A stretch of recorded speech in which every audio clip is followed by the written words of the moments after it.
on fire. Critical engine damage. Main turret blown up. You destroyed an enemy cruiser.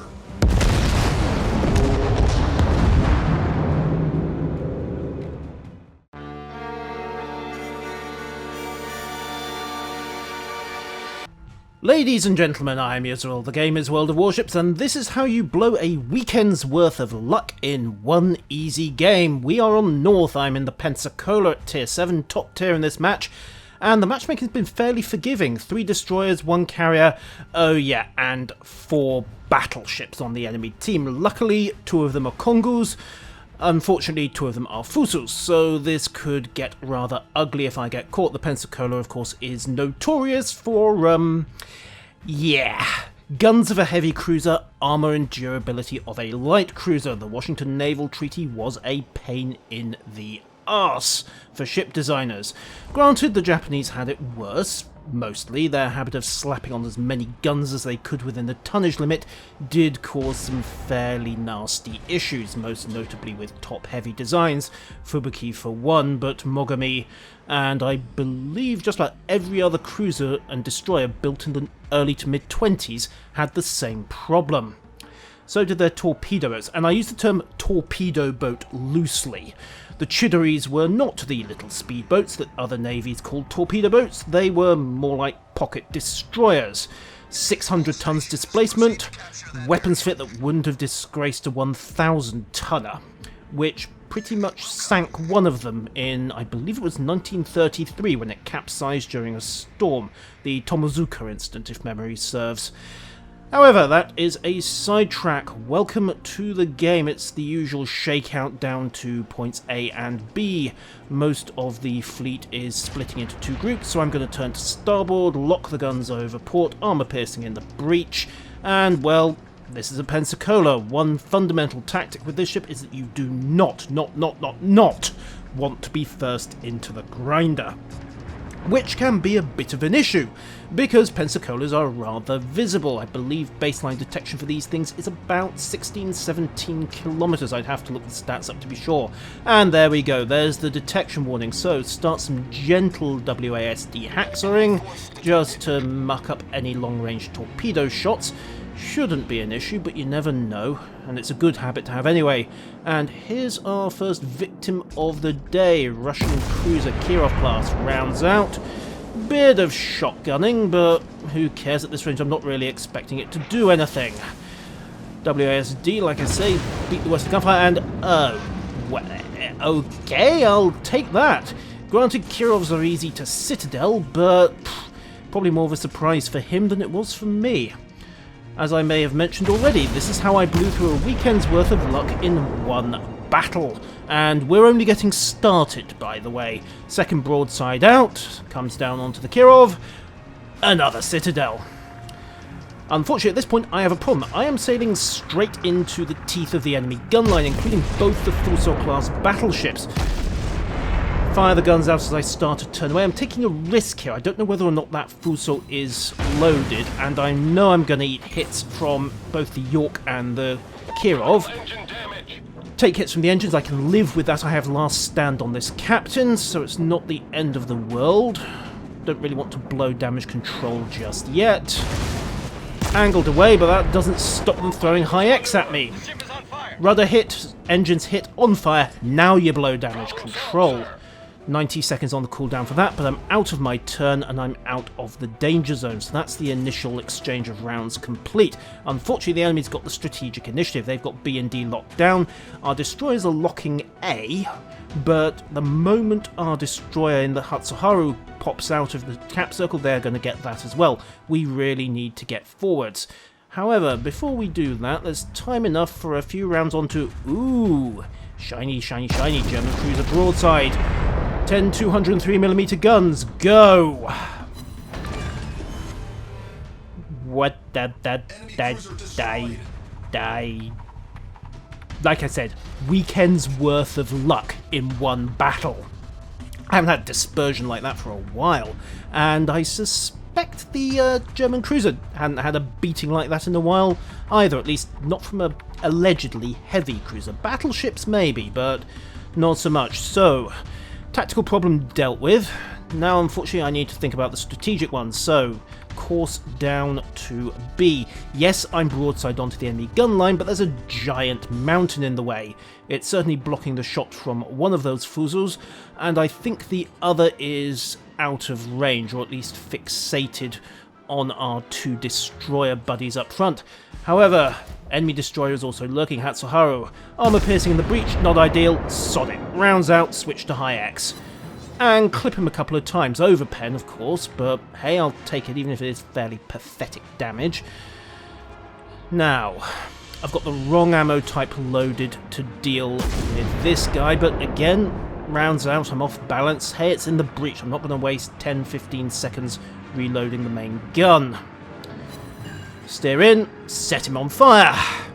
Weekend's worth of luck. Normally that would have just bounced, but armor piercing out. Let's see if that has any good effect. Oh my god, he's turning broadside. Okay, that would be 9 citadels and 2 kills in the space of a little over 5 minutes. Hallelujah. I should point out that the rest of my weekend's games were, with a couple of exceptions, more like the clip before the intro than this one. Anyhow, running down to B at this stage. I'm undetected, so I don't need to worry about WSD haxering. But that Hatsuharu could be a problem if he comes down the channel, tries to put torpedoes through it. So, high X into the breach, I might get a shot at this guy. It's going to be tight depending on the timing, because if he goes full speed north, he might get behind the island before I have a shot. So, check the elevation, take a guess. Nope, no, we're clear. Sights on, match pointers, rounds out, and boomski. Thank you so very much. That is 6 high X hits and an in-cap onto his engine. I think he's got last stand going here. He's not losing velocity nearly as much as I would have expected. Not that it's going to save him, because he's still broadside on. And another 5 8-inch rounds end that. So, into Circle B, halfway through the cap. Cut power, don't want to shoot out the other side. Number 1, there's a Farragut motoring around the corner. Number 2, I actually want to finish this cap off. We need to get this turned round. Our destroyers have managed to lock down A, thankfully. They managed to push the enemy ships out. But I also don't want to get under the guns of those 2 Fuzil-class battleships, because let's face it, I have just basically flagged myself as the guy to take down at this stage. Cap on B is complete, turn away, get back up to speed, and maybe get some parting shots here. You never know, might get lucky. Oop, detection's gone off. Right, the Farragut's cleared the headland, even though I know I can't see him. Reasonable to assume that I'm going to have torpedoes coming my way. Farragut, well, maybe, maybe not. Farragut's torps don't have the greatest of ranges, so if I've got my stern to him and I'm running like blazes, then I'm probably safe. Unfortunately, I emptied the guns at the wrong damn target, because the Farragut pops up again the moment I fire on the battleships. Luckily, the 5-inch guns on the US destroyers are very sensitive to range. That high-end heavy shell arc means you have to get your elevation absolutely right. So, reasonably safe. Won't be if I run aground though. Little jink away, steering by the mini-map at this point. Turn again, trying to get the forward guns round. Put the stern right in the way of a 5-inch shell. There, it'll polish out. It's only high X. Get a few more rounds from the stern guns. Pretty much ineffective, and the flak wakes up on those torpedo bombers. Fighter away and gun crews to full alert, because hey, it's the only bomber squadron in range. That's 1, that's 2, 3, 4, and well, I can forget about those guys. Flak gun's going to take them out for me. There we go. Right, rounds into the enemy cruiser now. He's bow on, so this is not a great shot. High X is actually ideal in this circumstance. Loading AP was not, for the reasons you're about to see. I was hoping to get a smash straight through the bow into his citadel. You can see my aim point there is basically just below the waterline. Unfortunately, it all glanced off the side. 4 hits, no damage. So, here's the situation. That enemy cruiser is overextending and he's in a basically death trap. I have armor piercing low. By the time I get turned around, he's probably going to be starting to clear that channel. I need to stay ahead of him and at speed, of course, because German cruiser means torpedoes, even if they're only 6-kilometer jobs. We've also got our own friendly Nürnberg who's popping fire into him as well. So at this stage, all I'm really going to need is one good shot to finish him off, and that will put me on to 4 kills. Granted, I'd be sniping it out from the Nürnberg, but hey, all's fair in love and warships. The Nürnberg, however, would beg to disagree, because just as I come round the corner, boom! Final round of high X blows the enemy cruiser clear out of the water. I'm back into B, dashing into the channel to get out from under the guns of those 2 enemy battleships. That's 20 14-inch guns. I don't care how angled I am, that's gonna hurt if they hit me. So's that Kongu. Again, it's not as many guns, and the dispersion on the Kongu is, well, frankly, it's garbage, but, well, you know how it is. She has this way of putting rounds on target right when you don't need her, and I am severely overdrawn on the luck bank. You can see that I'm starting to have trouble getting citadels, aimed a smidge high on that Japanese cruiser, but did a fair chunk of damage anyway, even with 7 straight hits, maybe a couple of overpens. Kongu lands a couple of hits. Thankfully, they weren't citadels. Let's see if we can get a couple into this Furutaka. No. Dicey shot, but Kongu is doing me the privilege of setting broadside on, so you know what? Just empty the barrels. That Minikaze has got round the back of the line. Luckily, he's tangled with one of our cruisers, so let's keep moving. Pull away from Kongu. I don't really want to get into a guns duel with a battleship in this thing, even if she is 2 tiers lower than me. It's not a great idea when you're on less than half health. And she most definitely isn't on less than half health, so stern guns to bear, just kink around a couple of degrees to get the forward guns on as well. Rounds out. Maybe overcook the lead a bit. Nope. Overcook the elevation, mind you. 8 hits, most of it bounced off. You can occasionally get results with armor piercing if you are close enough and you hit the superstructure, which is what I was trying for there. Didn't work out, however, so back to the traditional method of high X and commence the Haxring. Fuso puts some shots down. Kongu lands 1 hit. That was an overpen, 1020 damage. Thank God I wasn't carrying depth charges, and thank God it missed the stern magazine. That would have been over very quickly. Rounds out again by way of reply, a few more parting shots, and since I know the gun barrels are empty and she's reloading, I've got about 10 seconds to get this thing turned around, and I can reasonably safely hover broadside for a second, except I may have overcooked it a little there. Rounds are in flight, coming down. Luckily, gun dispersion and the turn saved me, and Kongu is on fire, which is pretty much what you were hoping for all along. So, port turn, start running to sea. We're 2 caps to 1 up at the moment, and we're 300 points up as well, but the enemy can still turn this around.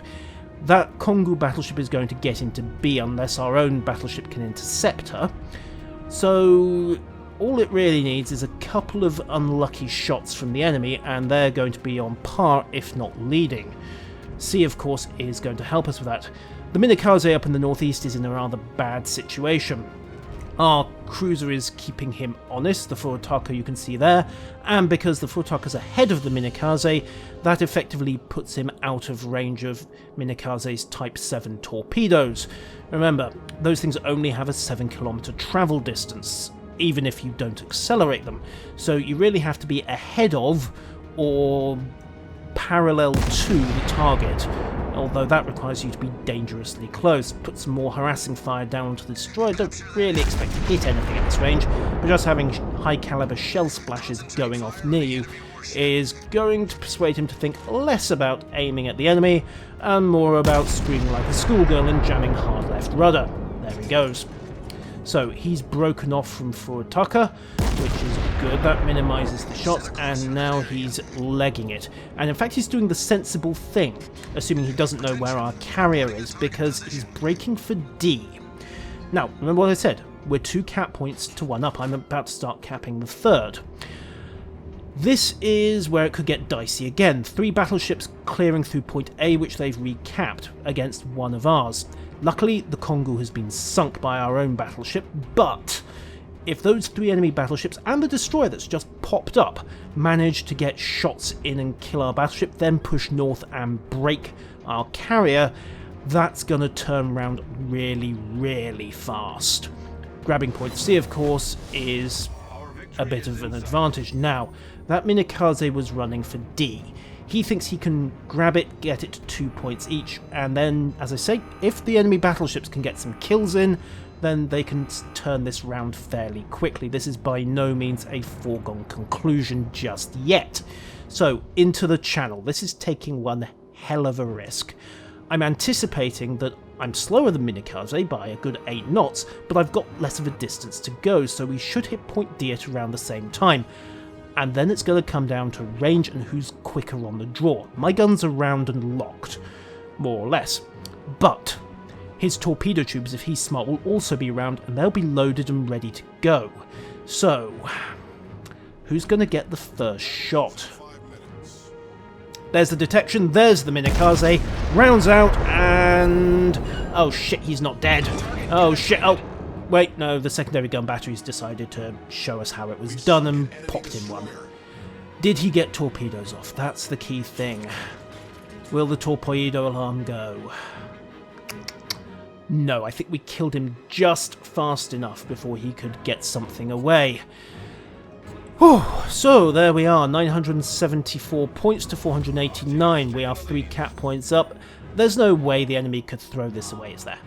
Oh, wait.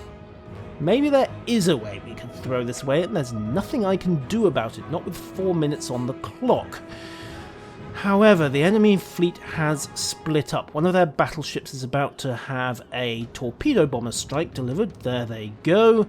And the dive bombers are coming in as well. That's the classic move up and dive away again that signals a torpedo launch on the minimap. We've got a cruiser closing him down as well. And I believe there was a destroyer lurking alongside him. So that northern battleship's probably had it. We've got another ship down south chasing our own enemy carrier, but, well, it's an Independence if memory serves, so they make 33 knots. Good luck catching up to him in a... what is it, a Colorado? No, ARP Congo. Well, no, it's still not going to work, and it doesn't matter, because that was the end of the game. Scoreboards, well, just shy of 3000 XP, most of it from the capture points, it has to be said, because I didn't get all that much in the way of damage. But, as I say, I paid for that battle with a weekend's worth of absolutely horrible luck. So, ladies and gentlemen, the Pensacola, good ship, as Aaron said, so long as nobody's shooting at her. If that happens, it tends to turn around rather rapidly. I have been Yusril, that has been another look at World of Warships, and until next time, farewell.